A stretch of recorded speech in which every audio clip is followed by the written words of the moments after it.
Hello សួស្តីអ្នកទាំងអស់គ្នា admin មកវិញហើយដោយសារតែ admin រវល់បានញ៉ាំនឹងបានធ្វើពាក្យតតែអញ្ចឹងថ្ងៃហ្នឹង admin តនេក៏បានធ្វើ vlog ដើរញ៉ាំអីនៅសាការាស្គូហើយនៅដាក់បន្ទុកហើយសម្រាប់លុយរបស់ admin វិញគឺមាន 5000 yen តែយើងក៏ដើរញ៉ាំទាំងអស់គ្នាតែមុននឹងដល់ចូលវីដេអូ admin សូមបងឲ្យអ្នកទាំងអស់គ្នាជួយ subscribe like វីដេអូ admin ហ្នឹងណាអូខេតាកុំឲ្យរងចាំយូរយើងចូលទៅទាំងអស់គ្នាឥ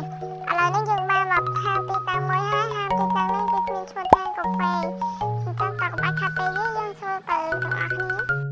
នៅឯអ្នកទាំងអស់គ្នាឥឡូវនេះខ្ញុំបានកំងជាមួយនឹងមច្ឆាតើយើងញ៉ាំទាំងអស់គ្នា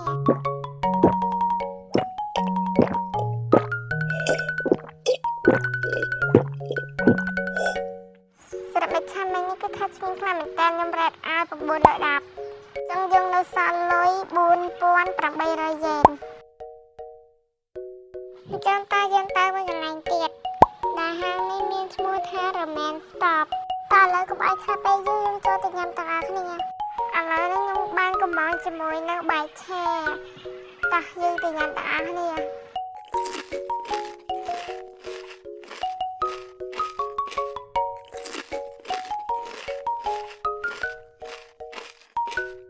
ឡូវនេះយើងបានញ៉ាំរួចហើយអញ្ចឹងខ្ញុំរ៉េតឲ្យ8កន្លះលើ10ហើយសម្រាប់អាហារមួយពេលនេះគឺអស់ 5000 yen អញ្ចឹងយើងនៅសល់លុយ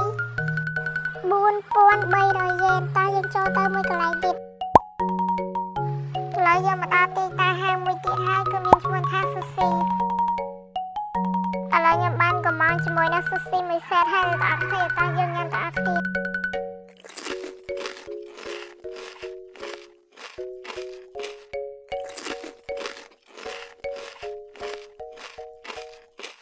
ឥឡូវនេះយើងបានញ៉ាំ sushi មួយសេតហើយខ្ញុំរ៉េតឲ្យ5លើ10បានអត់ស្គាល់មែនទេស្អាតហើយលុយរបស់យើងគឺនៅសល់ចំនួន2300 yen តើយើងទៅមួយកន្លែងទៀត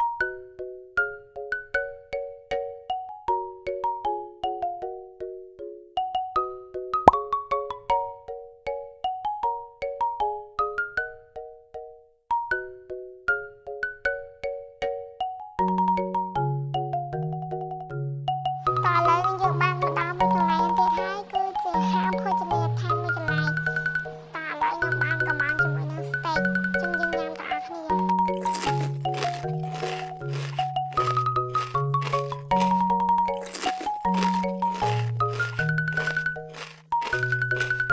នឹងហើយអ្នកទាំងអស់គ្នាឥឡូវនេះខ្ញុំបានញ៉ាំអស់ហើយអ្នកទាំងអស់គ្នាសម្រាប់ steak នេះគឺមានតម្លៃ1000 yen អញ្ចឹងយើងនៅសល់1300 yen ចុះអរគុណច្រើនខ្លាំងមែនតើអ្នកទាំងអស់គ្នាផ្លេចរ៉េតឲ្យទៀតតែខ្ញុំគិតថាឆ្ងាញ់ខ្ញុំរ៉េតឲ្យ10លើ10មកអញ្ចឹងអរគុណសម្រាប់អ្នកទាំងអស់គ្នាតាមដានរហូតដល់ចប់អញ្ចឹងជួបគ្នានៅវីដេអូក្រោយនេះអរគុណបាយបាយ